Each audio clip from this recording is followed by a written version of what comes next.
Assalamualaikum warahmatullahi wabarakatuh. Perkenalkan, nama saya Tika Rifki Sabrina dengan NIM 2210951029. Saya dari kelompok 33 Praktikum Sistem Kendali akan menjelaskan responsi awal tentang modul 2, yaitu kontrol kecepatan motor DC dengan sistem kendali lingkar terbuka dan lingkar tertutup. Yang pertama, diagram blok sistem kendali. Diagram blok sistem kendali adalah diagram blok yang menggambarkan tahapan pengendalian pada suatu sistem kendali. Lalu diagram blok terdiri dari sinyal, yang artinya garis panah yang menunjukkan arah tahapan pengendalian suatu sistem kendali. Lalu ada subsistem, blok yang berisikan karakteristik dari tahapan pengendalian sistem dalam bentuk fungsi. Lalu ada summing point atau titik penjumlahan atau pengurangan antara dua sinyal atau lebih. Lalu ada branch point, yaitu titik percabangan antara dua sinyal atau lebih. Berikut contoh diagram blok sistem kendali. Tanda panah ini merupakan garis sinyal. Lalu subsistem itu yang berisikan fungsi. Branch point, percabangan antara dua sinyal. Lalu ada summing point atau titik penjumlahan atau pengurangan dari sinyal. Yang selanjutnya itu hubungan dan modifikasi diagram blok. Yang pertama ada hubungan seri. Bisa dilihat dari gambar diagram hubungan seri ini. Diketahui X2 sama dengan X1 dikali G1. Yang kita bisa buat persamaan 1. Lalu untuk S3 itu X2 dikali G2 untuk persamaan 2. Selanjutnya substitusi persamaan 1, yaitu X1 dikali G1 ke persamaan 2, persamaan 2 yaitu X3 sama dengan X2 dikali G2. Hubungan seri itu tidak ada percabangan, jadi bisa langsung dikali. Lalu untuk hubungan paralel ada titik percabangan di sini dan titik summing point.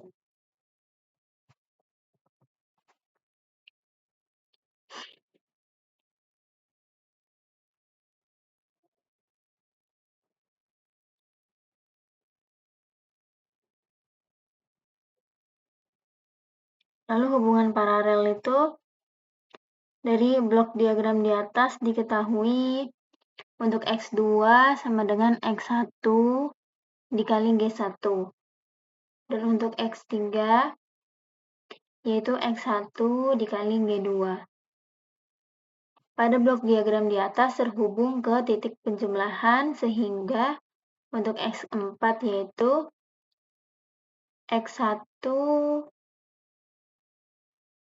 X2 dikurang X3 atau karena di X2 dan X3 itu sama-sama ada X1, jadi X1-nya bisa dikeluarkan. Jadi X4 sama dengan X1 dikali G1 dalam kurung G1 dikurang G2. Lalu untuk selanjutnya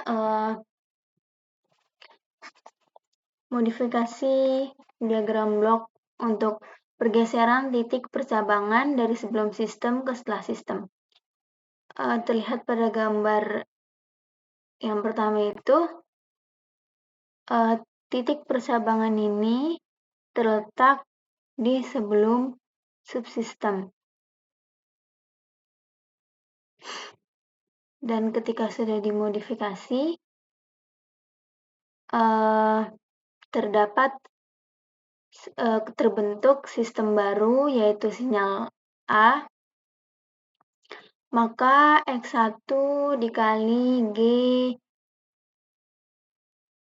dikali A, untuk persamaan yang ini kita letakkan di sebelah kiri, sama dengan X1.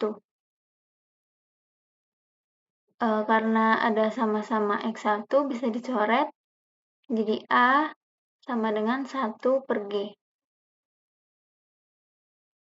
Untuk yang kedua itu pergeseran titik percabangan dari setelah sistem ke sebelum sistem.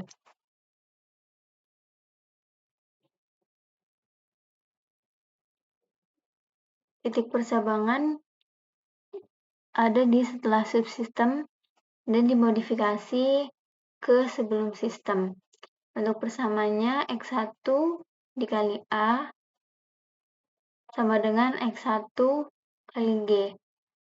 Maka didapat A sama dengan G. Selanjutnya, yang ketiga itu pergeseran titik penjumlahan dari sebelum sistem ke setelah sistem.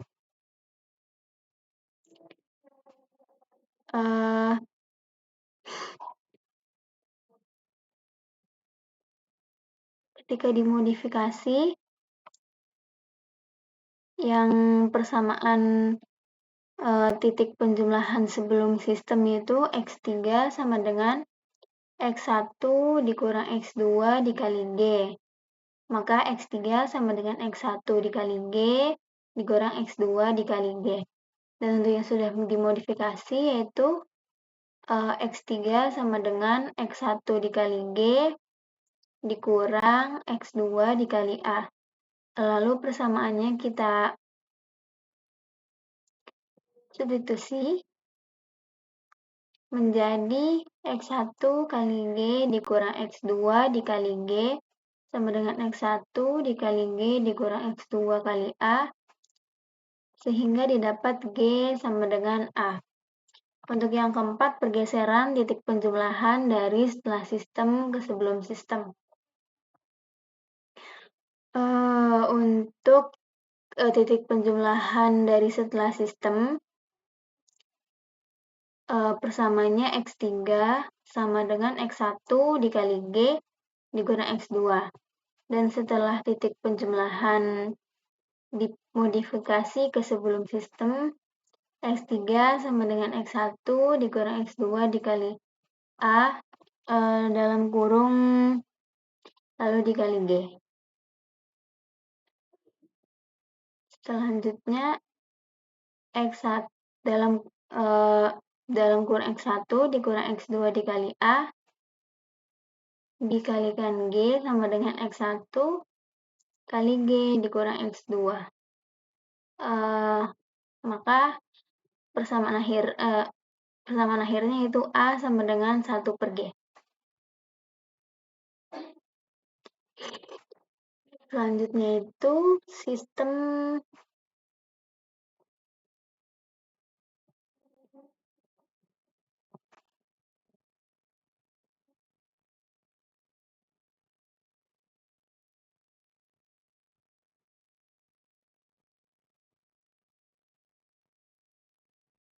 ini ada sistem kendali lingkar terbuka.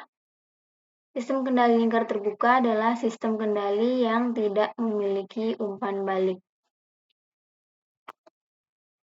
Pada sistem kendali lingkar terbuka, keluaran sistem tidak diumpan balikan untuk dibandingkan dengan sinyal referensi, sehingga keluaran sistem merupakan hasil perkalian antara sinyal masukan subsistem saja.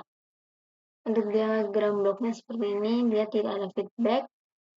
Fungsi alihnya CS per RS sama dengan GS. Untuk keluaran sistemnya, CS sama dengan GS dikali RS. Selanjutnya sistem kendali lingkar tertutup, yaitu sistem kendali yang memiliki umpan balik.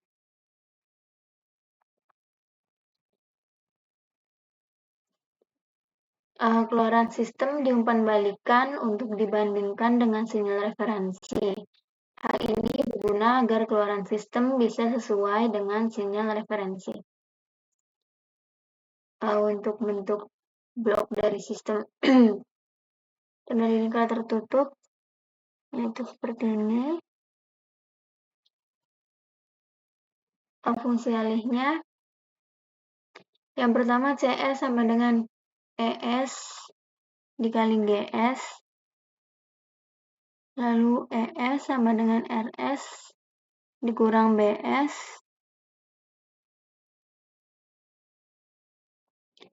yang ketiga BS sama dengan CS dikali HS. Selanjutnya substitusikan persamaan 3 ke persamaan 2 menjadi ES sama dengan RS dikurang CS dikali HS, didapat persamaan keempat. Setelah itu substitusi persamaan 4 ke persamaan 1 menjadi CS sama dengan RS dikurang CS kali HS dikali GS. Kalikan GS ke dalam sehingga menjadi CS sama dengan RS dikali GS dikurang CS dikali HS dikali GS. Selanjutnya pindahkan CS dikali HS kali GS ke ruas kanan menjadi seperti ini. Selanjutnya dari dapat persamaan akhirnya CS per S sama dengan G per 1 tambah G kali H.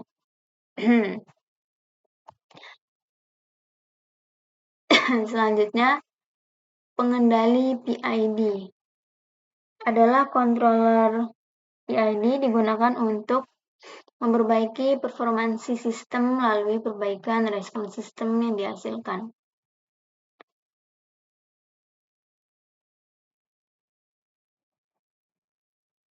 Ketika performansi sistem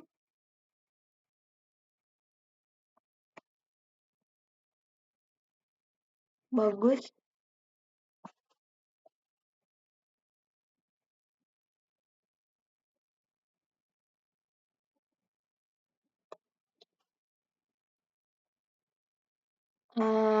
pengendali PID digunakan untuk mengurangi atau menghilangkan nilai error steady state.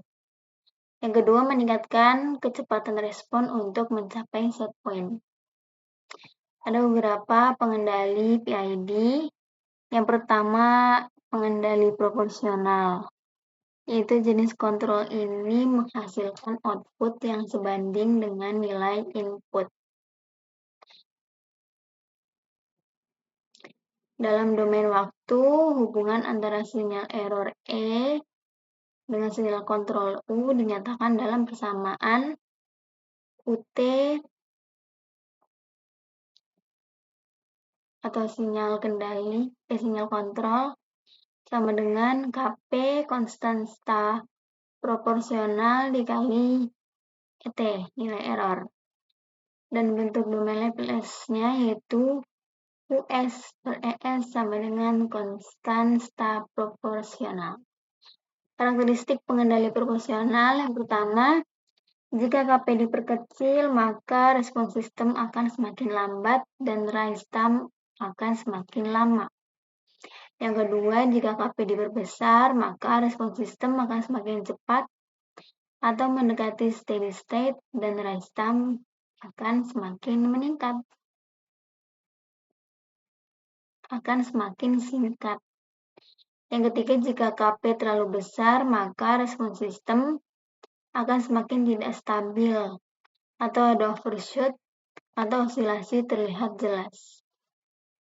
Dan yang terakhir, nilai konstanta proporsional dapat diatur atau ditentukan sedemikian sehingga mengurangi steady state error, tapi tidak dapat menghilangkannya. Yang kedua ada pengendali integral, yaitu jenis kontrol menghasilkan output lebih besar atau lebih kecil ketika error input sama dengan 0.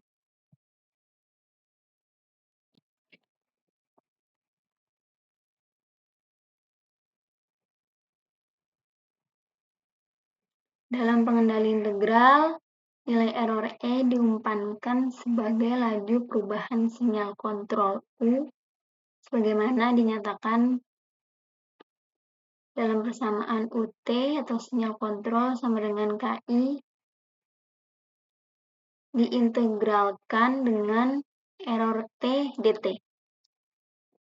Dan dalam domain Laplace dapat ditulis US per ES sama dengan KI konstanta integral per S. Karakteristiknya ada 4.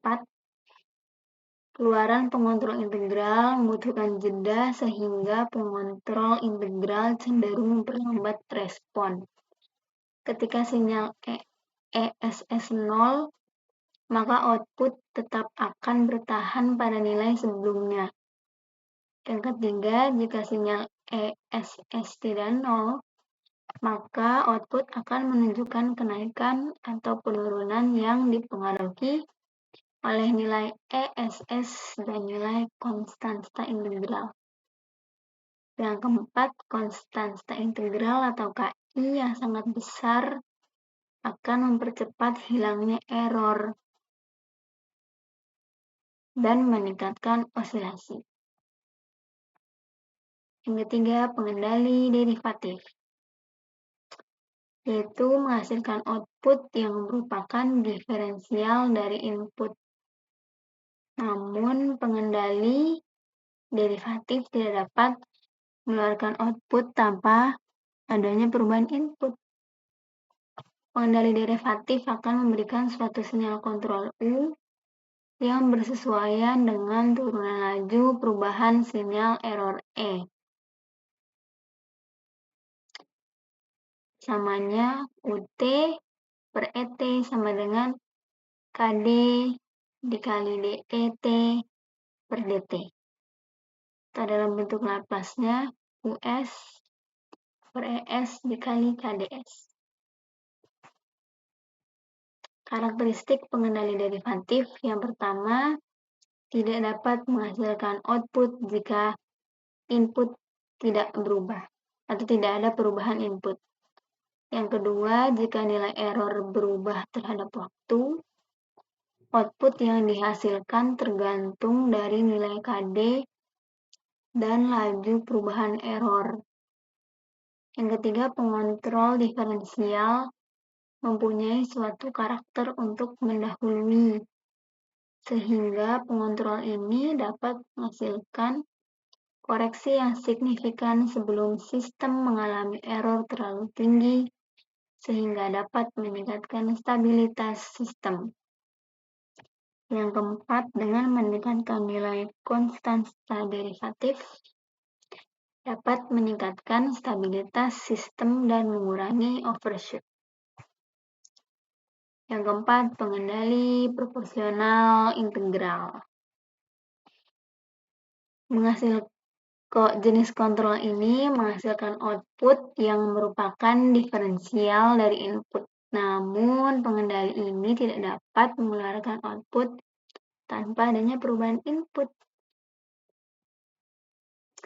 Berdasarkan gambar diagram blok ini, didapat persamaan UT atau sistem kontrol sama dengan KP dikali ET ditambah KP per TI diintegralkan dengan ET dt. Dengan KP adalah suku penguatan proporsional dan TI merupakan waktu integral. Dan dalam domain Laplace ditulis US per ES sama dengan KP dalam kurung 1 ditambah 1 per TIS sama dengan KP dalam kurung 1 tambah TIS per TIS. Yang keempat, pengendali proporsional integral. P dan I controller memiliki karakteristik dari pengendali proporsional integral yaitu P dan I controller memiliki karakteristik yang sama dalam hal rest time dan overshoot. Oleh karena itu, nilai KP harus dikurangi untuk menghindari overshoot yang berlebihan. Nilai KI diambil lebih besar dari KP karena diinginkan untuk meniadakan steady state error. Jika KP lebih besar dari KI, maka steady state error-nya tidak dapat dihilangkan. Yang kelima ada pengendali proporsional derivatif, yaitu untuk mengoptimalkan kerja dari pengendali proporsional. Jadi gambar diagram blok di sini, maka didapat persamaan UT sama dengan KP dikali ET ditambah KP dikali TD dalam kurung DET per DT. Dengan KP adalah suku penguatan proporsional dan TD merupakan waktu derivatif. Untuk domain Laplace dapat ditulis US per ES sama dengan KP dalam kurung 1 ditambah TDS. Karakteristik dari pengendali proporsional derivatif yang pertama, respons sistem sangat cepat, overshoot rendah, kerja diferensial controller saat nilai errornya berubah.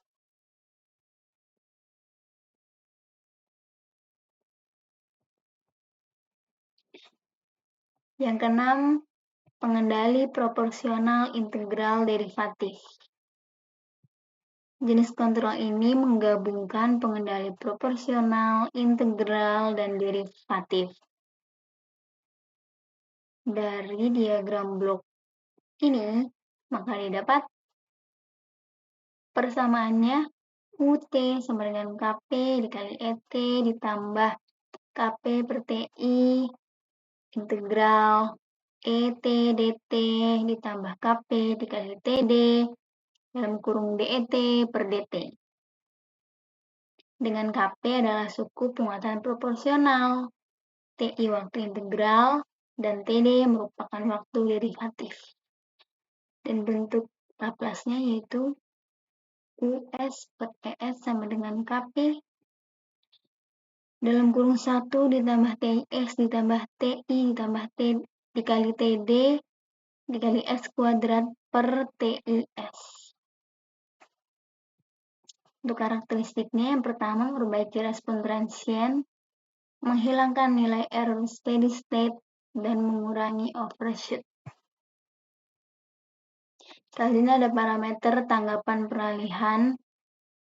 Yang pertama time constant, yaitu waktu yang dibutuhkan oleh sistem untuk mencapai nilai 63,2% dari nilai akhir. Yang kedua ada rise time, waktu yang dibutuhkan oleh sistem untuk mencapai nilai 0% sampai 100 atau 10% sampai 90% dan 5% sampai 90% dari nilai akhir. Yang ketiga ada settling time, yaitu waktu yang menyatakan respon telah masuk 5% atau 2% atau 0% dari respon steady state.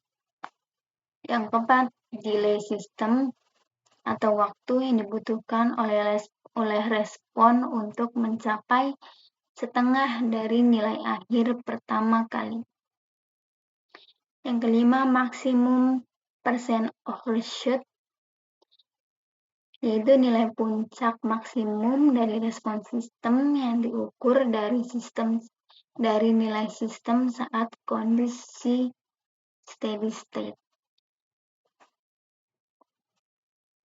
Dan yang keenam, time peak atau waktu yang dibutuhkan oleh respon untuk mencapai puncak pertama dari overshoot.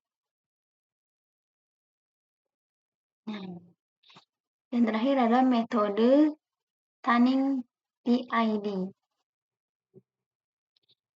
Tunning pengontrolan adalah proses menentukan parameter pengontrol untuk menghasilkan output sesuai yang diinginkan. Tunning pengontrol dapat mengoptimalisasikan sistem proses dan meminimalisasi error antara variabel proses dan set point. Ada 3 metode. Yang pertama, metode trial dan error.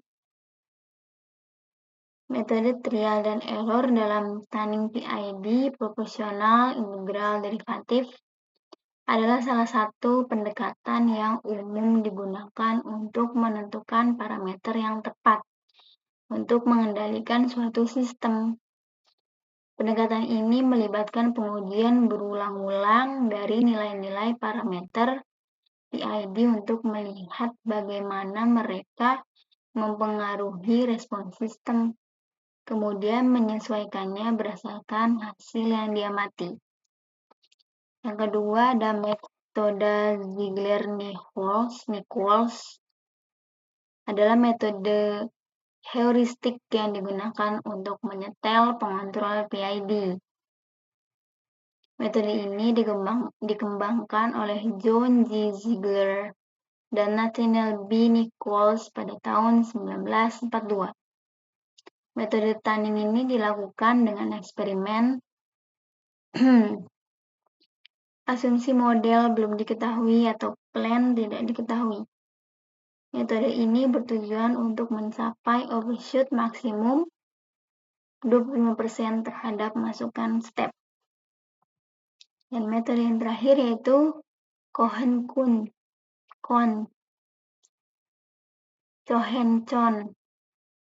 atau Cohen-Cohn merupakan pengembangan metode tunning PID dari metode Ziegler-Nichols. Metode Cohen-Cohn adalah versi yang lebih kompleks dari metode Ziegler-Nichols. Metode ini mirip dengan metode Ziegler-Nichols, tetapi perbedaannya datang dengan fakta bahwa metode ini memberikan waktu naik yang lebih cepat. Sekian penjelasan responsi awal modul 2 untuk modul 2 kontrol kecepatan motor DC dengan sistem kendali lingkar terbuka dan lingkar tertutup.